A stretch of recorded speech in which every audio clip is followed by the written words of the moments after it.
Well, you should know by now that each generation of artists rebels against the preceding generation. As we enter our last unit, this process speeds up and revolutions come fast and furious, along with isms. In part, I'm sure this reflects the quickening pace of technological change and the social and emotional impact of total war, which is coming soon. Photography plays a role, too. Even the most perfect illusionist painting is going to capture less of optical reality than a camera, which invites artists to define reality in terms of inward emotions, or hidden subconscious, or an oppressive economic superstructure, or even to deny that we can grasp reality at all. I somewhat arbitrarily began this last unit mid-chapter because I think the break between Impressionists and their immediate successors is actually more important than the break between Realists and Impressionists. Take a look at these two seascapes. Do you remember who the two painters are? Bottom left is a painting by Winslow Homer, a somewhat romantic realist, if that's not a contradiction in terms. And the upper right is a painting by Monet. Indeed, this is the painting entitled Sunrise Impressions that gave Impressionism its name. Now, clearly the Monet moves closer to abstraction, but what do you see as these paintings having in common? Well, they each intend to capture a particular fleeting moment. They share a somewhat identifiable perspective. We can more or less figure out where we, the viewer, stand, or perhaps swim, in relation to the scene. Both paintings use color vividly, but still realistically. Remember that the Impressionists were trying to show us how our eyes actually captured and conveyed the color that was before us. And here we have two depictions of a sower. On the left is a painting by realist painter Millet. On the right is a painting by post-impressionist artist, you should recognize this one, Vincent van Gogh, who modeled his paintings after Millet. Millet is capturing the hard work, but also the poetry of labor. Van Gogh seeks a deeper symbolic meaning. As he explained, and these are his own words, the sower and the wheat sheaf stood for eternity, and the reaper and scythe for irrevocable death. Note that the wheat fields are suddenly blue, and that the sunset comes alive with radiating lines. Color and line take on new responsibilities in Van Gogh's painting, and the content reflects a new reliance on symbolism. We are in the world of Post-Impressionism. And by the way, it is Van Gogh. I always said Van Gogh too, but I've now listened to a bunch of lectures, and Van Gogh is apparently the correct pronunciation, so I'm going to try to remember to use it. So here we have our gang of four. From the upper left, moving clockwise, Seurat, Van Gogh, Gaugin, Cezanne. And they seem like a rather odd cast of characters to be lumped together. I would not describe these painters or their techniques as being especially similar. In fact, the art critic who first lumped these four together, along with the young Picasso in a major exhibition, chose the name Post-Impressionist really kind of as an act of despair. He was searching for a more descriptive term, but in the end, the only element he was certain they had in common was that they had been heavily influenced by the Impressionists, but still wanted to take their art a step further. Actually, I think there's another pretty clear unifying element, which is a fascination with the expressive power of color. Now, we're going to encounter this term expressive or expressionism a lot in this unit. Your textbook defines expressionism as, quote, the result of the artist's inner or personal vision, and that often has an emotional dimension. Expressionism contrasts with art focused on visually describing the empirical world. It's art seen, if you will, with an inner eye. So we're going to be looking a lot at color in this unit, and I thought now might be a good time to review the concepts of hue, value, and saturation, which I hope you actually did for your homework. So hue is what we usually think of as color: red, blue, yellow, green, etc. Value is defined as the relative lightness or darkness of a color. It's an important tool for artists because they can use value to define form and create spatial illusions, among other things. So if values are close, in other words, if light is juxtaposed against light or dark against dark, shapes will seem to flatten out and they'll seem closely connected in space. So no one shape will really stand out from the others. If the values contrast, so light against dark, for example, shapes will appear to separate in space and some will stand out from others. Your textbook defines saturation as the brightness or dullness of a hue. I think a better definition is that saturation refers to the dominance or purity of a hue or color. So a very bright red is a pure hue. As the saturation is reduced, the image becomes grayer, and eventually you have what your printer prompt will call grayscale. I think this is easier to see than to explain, so the website I've posted here lets you move your cursor and change value and saturation. And I'm hoping you can take a minute, or Ms. Jacobs can take a minute to play with this on the screen. I would suggest picking red as the hue up at the upper right-hand corner. Put your cursor in that upper right-hand corner. Saturation and value are both 100 at this point. As you move your cursor straight down, you'll see a change in saturation. As you move your cursor straight to the left, you'll see a change in value. And very helpfully, you see the colors change in the boxes as well. This is kind of fun to play with, and you might want to play with it a little more on your own. By the way, there are lots of websites that do this. Most of them are actually designed for web designers, so feel free to look around. Other color effects are produced not by manipulating hue, value, and saturation, but by playing with the contrast between colors. So look at the three panels on top. The very same colors are actually used in each panel, yet depending on the choice of the dominant color, the feeling of the composition and even the appearance of each color is altered. The bottom panel illustrates the principle of simultaneous contrast. This is the phenomenon that occurs when a color appears to change when it's seen against a different background color. This phenomenon was first explained in the 19th century by Michel Chevreul, a dye master for the Gobelin tapestry works, who became a very important color theoretician, and his works were carefully studied by our post-impressionists, especially Seurat and Cezanne. Chevreul discovered that changes in the hue, value, saturation, and area of a background color, in other words, how much of that color is shown, will alter the appearance of the selected color. So the print shown here on the bottom is made up of wavy bands of colors. Some of the bands extend from the center panel to intrude into the areas of contrasting hue in the side panels. These extended bands are in fact the same hue and value throughout, but notice how they appear to change from left to right. Again, that simultaneous contrast, and we're going to see our artists using it. But the post-impressionists weren't just playing with the expressive power of color. They were also trying to solve what they saw as two problems with Impressionism. The first perceived problem was that the Impressionist effort to capture a brief, fleeting moment meant that Impressionist painting lost some of its ability to capture the reality of a three-dimensional world. Essentially, this is an argument that the paintings were excessively two-dimensional or flat.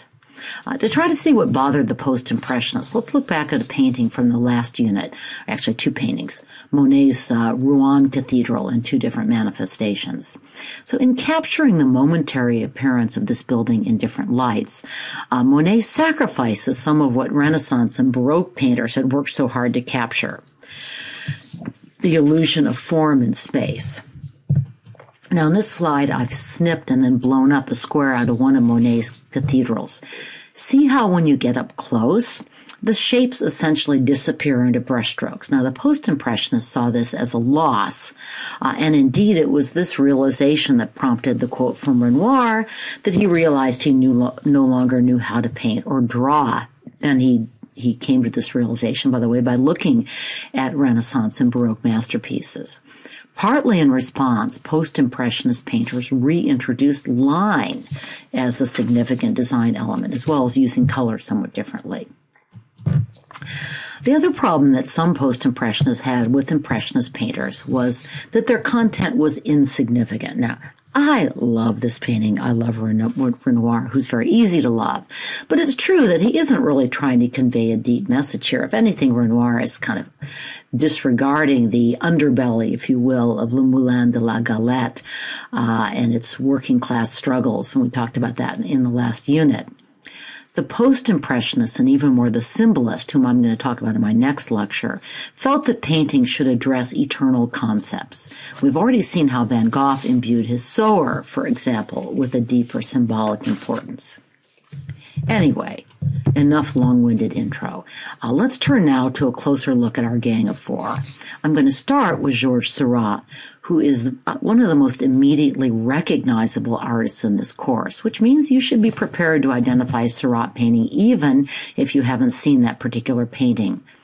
Seurat is famous for his use of pointillism, that is, paintings created with tiny dots of color that, seen from a little distance, blend and produce light-filled canvases like the Impressionists, with stronger line and, again, with a different manipulation of color. Don't take my word for it. Let's hear pointillism illustrated and explained by the noted art historian Bugs Bunny.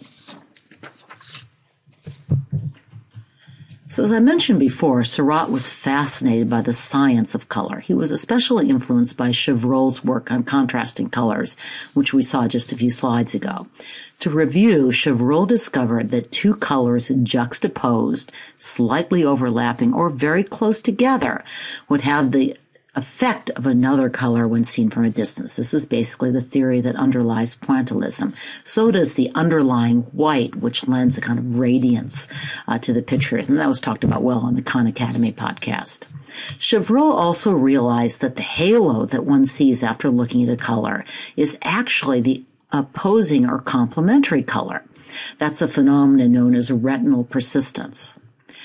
These snips from the painting illustrate Seurat's use of complementary colors. So note that the red umbrella is shown against the green tree, and the orange dress is highlighted against the blue of the lake. And here's another contrast with the Impressionists. Impressionists tried to capture light and colors as the eye perceives them. Seurat is choosing and manipulating colors to achieve an effect. Stay tuned. As we move through this unit, we're going to see color used more and more to capture a mood or convey an idea rather than to represent optical reality. So this was Seurat's last, it's actually unfinished painting. It's not in your textbook. But here he employs both color and line to convey emotion. Seurat believed in the theory of chromoluminarism. In plain English, he believed that bright colors produced happy emotions. It doesn't get much brighter than this festival of primary colors. Seurat was also interested in the emotional impact of lines. So notice you have these upward sweeping lines in the composition. Seurat believed that these rising lines conveyed optimism and happiness, along with the bright colors. Note, too, that Seurat uses color to reestablish line in painting, again in contrast with the Impressionists, who tend to produce softer, even murkier lines. You saw this painting in the video, which mentioned that the setting is a working-class beach across the river from the very middle-class setting of a Sunday on La Grande Jatte. This painting also illustrates the post-impressionist emphasis on line. Like the other post-impressionists, Seurat found impressionist painting too fleeting, ephemeral, and insubstantial. Pointillism restored line and solidity, and in fact, if anything, to me, Seurat's people seem rather frozen in their lines. This frozen element is particularly clear when you compare Seurat's bathers or promenaders to Renoir's rendition of a riverside party. Renoir's lines, you'll see, are much less defined, which is one reason, I think, why the painting has a greater sense of movement and liveliness. Now, I'm going to confess, I don't find Seurat's criticisms of the Impressionists all that convincing. To me, Renoir's fleeting moment is more evocative than Seurat's frozen park strollers and riverside bathers, but it's important to try to figure out what each artist was trying to accomplish. But the two paintings, the Renoir we just saw and Seurat's Sunday on Le Grand Champ, offer another post-impressionist contrast, which may not be immediately apparent. Renoir's boating party beautifully captures a convivial moment, but again, it doesn't seem to be making a social or philosophical statement beyond an appreciation for friendship and the play of light and color. Seurat's painting actually has more hidden meanings. So, that formidable woman on the right with the dark bodice and the monkey is probably a cocotte. Oops, I realized I kind of cut the monkey off. Sorry. Cocotte, or a kept woman. The monkey was a common symbol for prostitution. And what about the woman fishing on the left? Art historians disagree, but this video offers one interpretation. But no one could accuse our next gang member, Vincent van Gogh, of painting frozen scenes.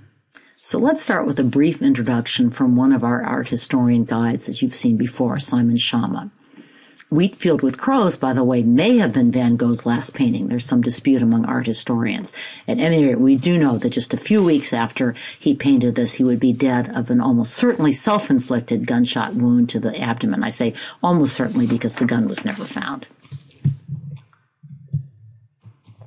Well, this painting is in your textbook. So now that you know something about post-impressionists, what post-impressionist elements do you see here?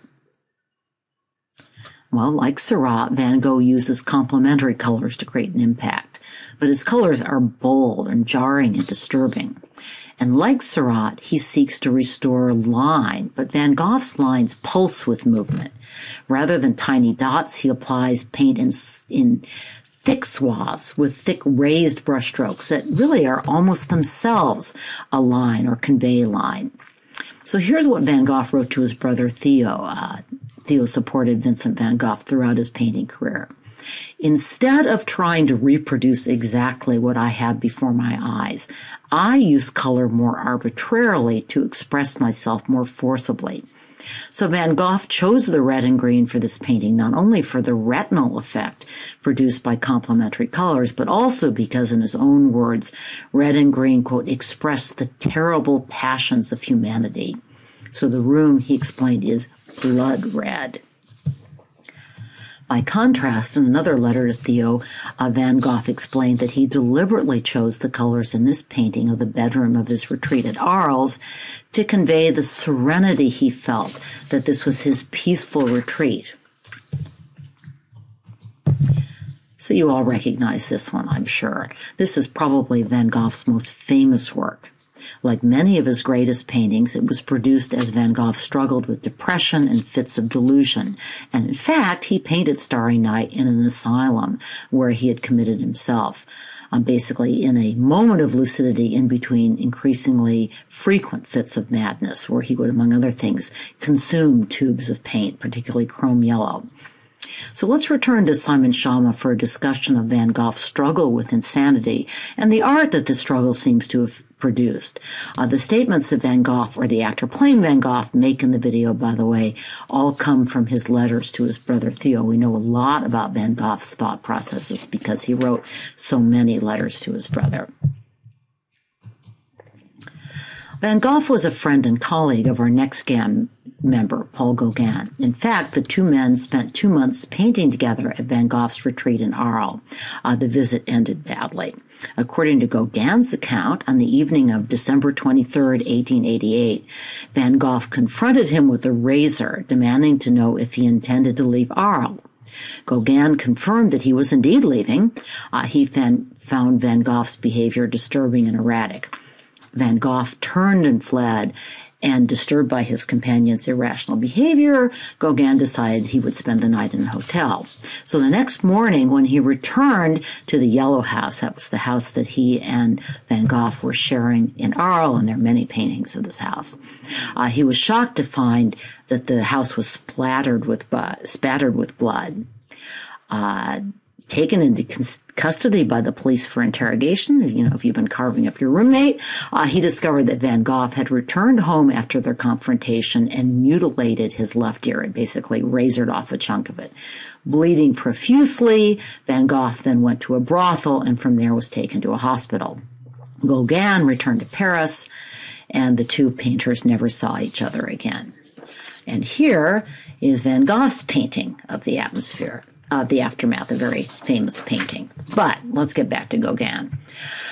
Like the other post-impressionists, Gauguin sought to convey more meaning in his paintings. You have, I trust, watched the Khan Academy podcast on this painting, so I'm not going to linger as long as I otherwise might. This is a very important painting and one you need to know. But note the expressive as opposed to realistic use of color.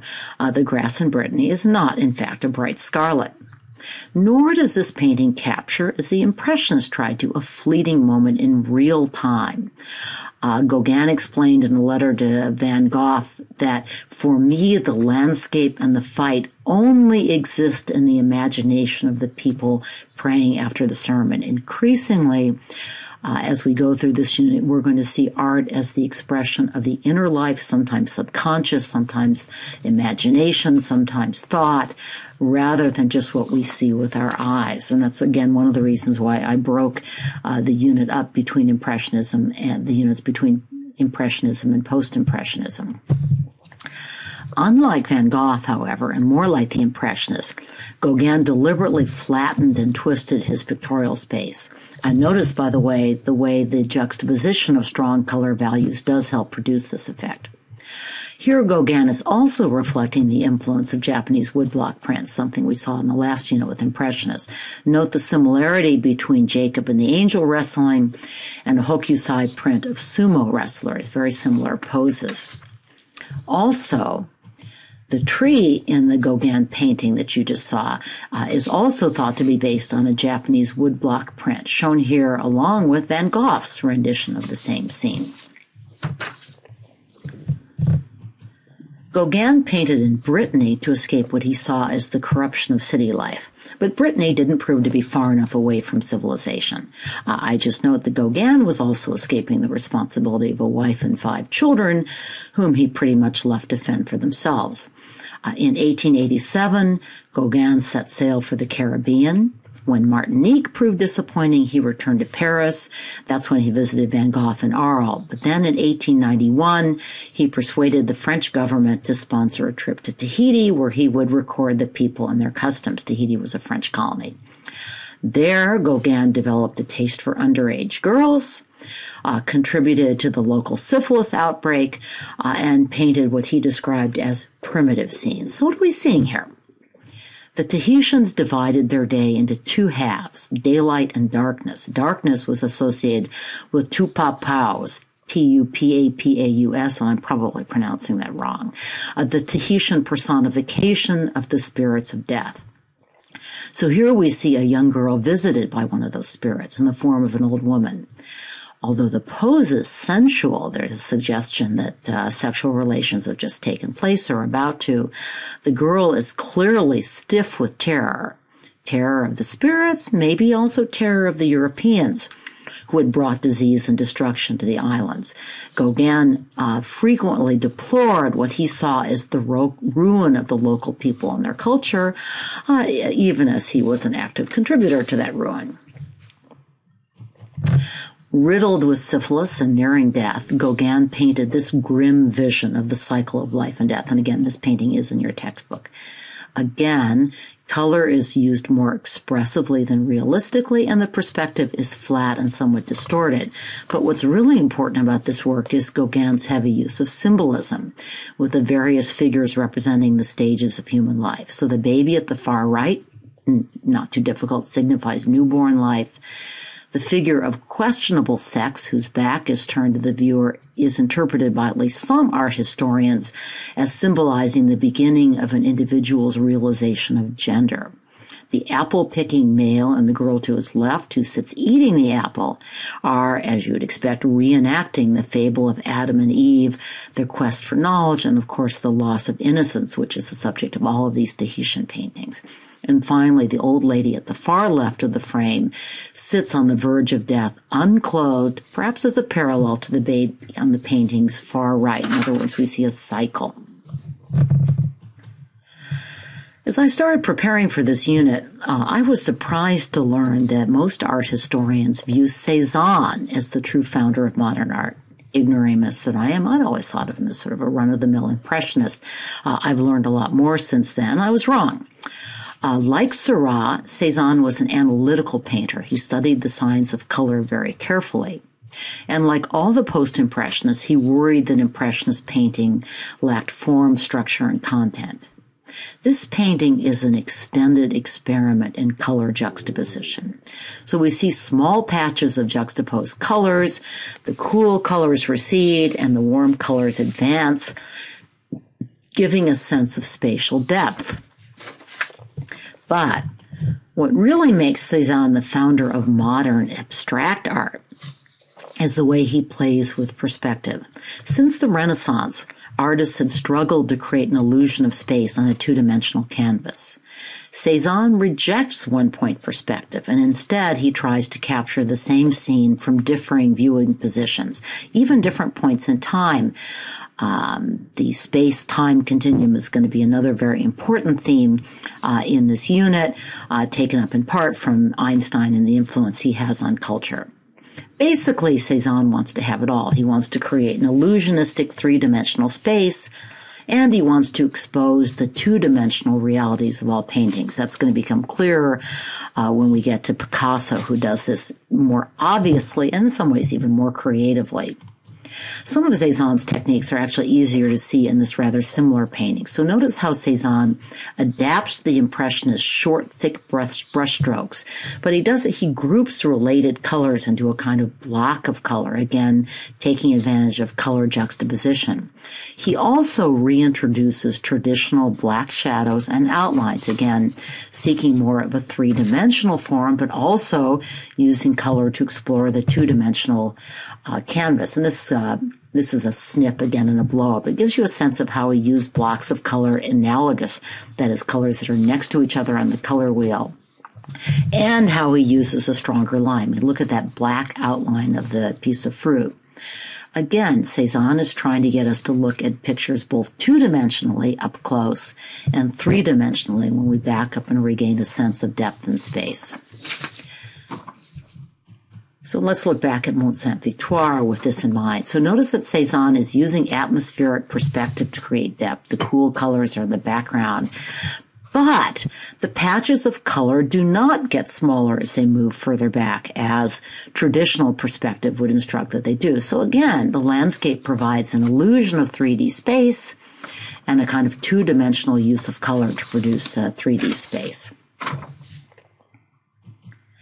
Finally, Cezanne tries to combine optical reality, what our eye sees, with conceptual reality, what we know about an object. Remember the composite figures we saw back in the very first unit that showed us legs we couldn't see, but we knew were there? Think, too, about a cube, and I'll return to this when we look at cubism. We can see 3 sides at any time, but we know there are 6 sides, right?